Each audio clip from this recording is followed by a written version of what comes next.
আসসালামু আলাইকুম গাইস। সবাই কেমন আছো? আশা করি সবাই অনেক অনেক ভালো আছো। আমিও আলহামদুলিল্লাহ আল্লাহর অশেষ মেহেরবানিতে অনেক ভালো আছি। তো গাইস, আজকের ভিডিওটা রনক আর ঋতিকা নিয়ে, তথা শেষ ভাগ মানে শেষ পর্ব।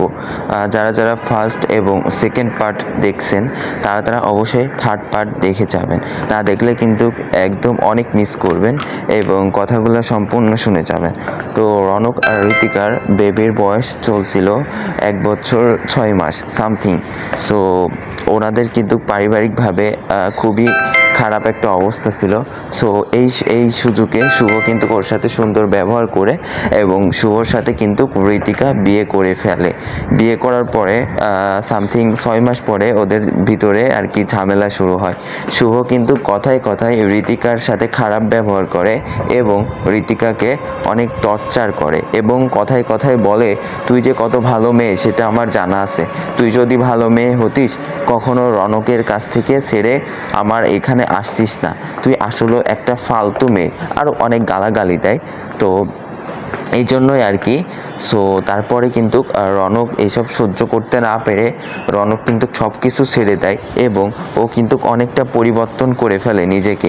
এমনকি উনি ক্যাসিনো খেলতো, 1x ব্যাট খেলতো সামথিং, এইগুলা ছেড়ে দেয় এবং যা ড্রাগ স্মোক করতো সব কিছু ছেড়ে একটা ফ্রেশ ছেলে হয়ে যায়।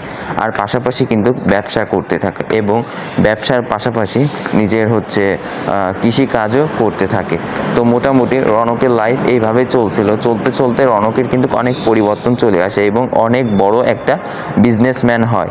এবং শুভ যে অফিসে চাকরি করতো ওই অফিসে কিন্তু একদিন হচ্ছে একটা পার্টিতে রনককে প্রধান অতিথি হিসাবে ইনভাইট করে এবং রনক আর সেইখানে প্রধান অতিথি হিসাবে যায় এবং ঋতিকা আর শুভ ওরা কিন্তু হচ্ছে ওদের অফিসের পার্টিতে খুব সুন্দর করে পার্টিসিপেট করে এবং হঠাৎ করে দেখে যে এটা কে, মানে পুরা লুকটাই চেঞ্জ হয়ে গেছে, এটা কি রনক?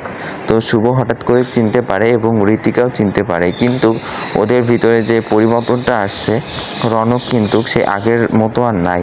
ওনার সব কিছু চেঞ্জ হয়ে গেছে, কথাবার্তা সব কিছু একটা ভদ্রতা চলে আসছে। তো হঠাৎ করে ঋতিকাকে দেখে রনক অনেক খুশি হয় এবং ঋতিকা ওর সাথে কথা বলার চেষ্টা করে। রনকের পাশে অনেক বডিগার্ড থাকে, সো এই জন্য আর কি চান্স পায় না। তো রনক যখন চলে যাইতে যায় ওই সময় ঋতিকাকে দেখতে পারে এবং রনক ঋতিকাকে ডাকে, তো আমাকে ছেড়ে অবশ্যই ভালো হয়ে আসো তাই না?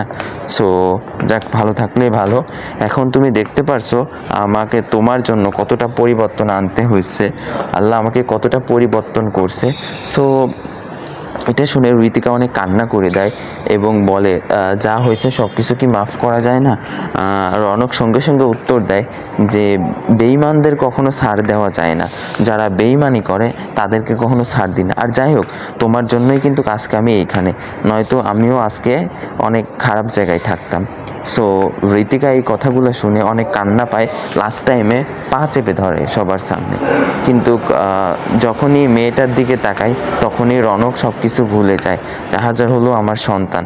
তো সব কিছু মেনে বেছে ঋতিকাকে গাড়িতে নেয় এবং শুভ ওই সময় রনককে দেখে সঙ্গে সঙ্গে বাইক নিয়ে ওর পেছু করতে করতে অফিসে গিয়ে কথাবার্তা হওয়ার পরে শুভ কিন্তু ঋতিকাকে ছেড়ে দিতে বাধ্য থাকে, কারণ ঋতিকা কিন্তু আর শুভর সাথে থাকতে চায় না, কারণ অনেক অত্যাচার করে এবং শুভ অনেক খারাপ ব্যবহার করে ঋতিকার সাথে। তো সব কিছু সলভ করে তখন আবার রনক হচ্ছে ঋতিকাকে নিতে চায় এবং ঋতিকাও রনকের কাছে যেতে চায়। তো শুভ মাঝখানে হচ্ছে থার্ড পার্সন। তো শুভ কি করে, এই সুযোগে চায় যে রনকের কাছ থেকে অনেক টাকা হাতাইতে চায়।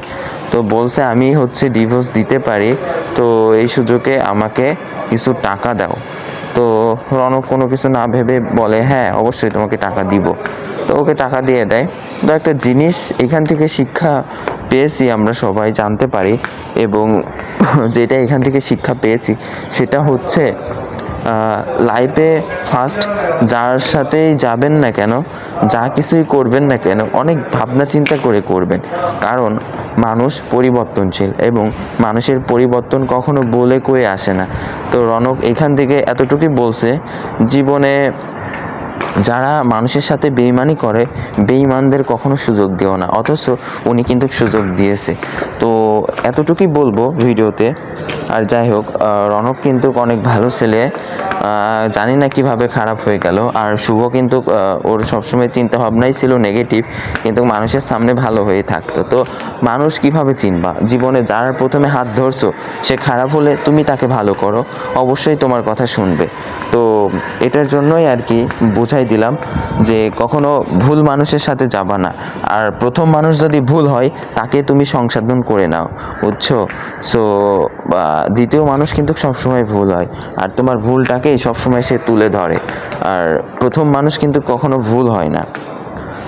সো এতটুকুই। আর যারা হচ্ছে ভিডিওটা, আমার সাবস্ক্রাইবার অডিয়েন্স যারা আছো, যারা ভিডিওটা ফুল দেখছো, তাদেরকে অসংখ্য ধন্যবাদ। লাইক কমেন্ট শেয়ার করে দিও এবং সবার কাছে ভিডিওটা পৌঁছাই দিও, যেন সবাই এখান থেকে একটু হলেও শিক্ষা পায় যে হাজব্যান্ড কখনো পর হয় না, আর বন্ধু